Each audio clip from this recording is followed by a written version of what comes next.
Aláyélúwà ọba Moses Adetona Adedeji JP Olowu Owu Epe Ijesa ní Osun State. Adúpẹ́ nípínlẹ̀ Ọ̀ṣun wa lọ́hùn ní ìpínlẹ̀ Ọ̀ṣun. Ó ti yé wa. Òun ló fi mí sí ipò àwọn bàbá ńlá wa tó ti wà centuries sẹ́yìn ni. So ni mo fi sọ pé èmi ni bàbá wọn, ṣùgbọ́n àbúrò lèmi jẹ́ sí, ṣùgbọ́n ipò bàbá ni mo wà lónìí. Bẹ́ẹ̀ni, ọba bá lórí ohun gbogbo. Bẹ́ẹ̀ni, kẹ́ ẹ pẹ́ fún wa. Kí ni ní ráńpẹ́ kí ni nǹkan tí ẹ lè sọ nípa bàbá? Mo ti sọ tó bá jẹ́ pé ẹ bá wa wá sí church ni. Ó jẹ́ ẹnìkan tí kì í gbàbọ̀dè.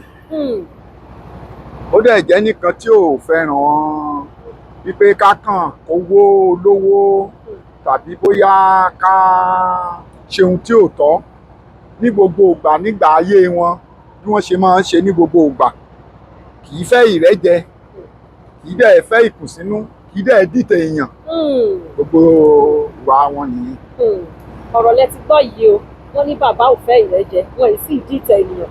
A fẹ́ lè sọ wípé bóyá nǹkan kan tó ti dàbí àwòmọ́ ni gbogbo àwọn ọmọ Ìjẹ̀ṣà ní, wọn ò fẹ́ ìrẹ́jẹ. Bẹ́ẹ̀ni. A dúpẹ́ lọ́wọ́ Ọlọ́run, ẹ wá bá wa wúre fún wọn kó tó di wípé mo ní kẹ́ máa lọ bàbá. Ní agbára lọ́wọ́ Ọlọ́run,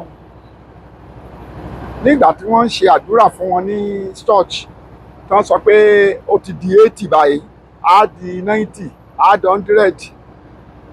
Wọ́n wá ní kí n sọ̀rọ̀, ọ̀rọ̀ tí mo sọ ńgbà náà ni mo fẹ́ sọ yìí.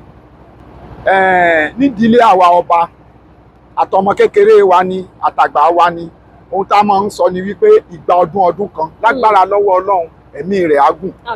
Torí ẹni tó ní àkóyawọ́ ni, ẹni tó ṣe é yangàn ni. Ṣé mọ̀, tẹ́ bá ń wo Ìbàdàn yìí bó ti pọ̀ tó yìí, ẹ mọ̀ sọ pé ìlú ńlá ni. Kò sí ìlú ńlá kan mọ́ bí kò ṣe ọmọ ńlá. Ẹ̀yin náà bí tẹ́ ti jáde báyìí bẹ̀ ò ní bàjẹ́. Kò sí nǹkan lè máa ṣe ń bẹ̀ báyìí.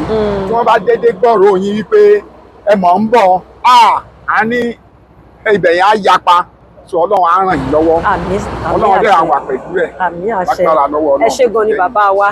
Adélébáre, Àrìnàkórè, Àpòyá láṣẹ Èdùmàrè. Lẹ́ẹ̀kan sí ẹ bá mi dárúkọ yín fáwọn tó ń wá. Èmi ni Aláyélúwà ọba Moses Adetona.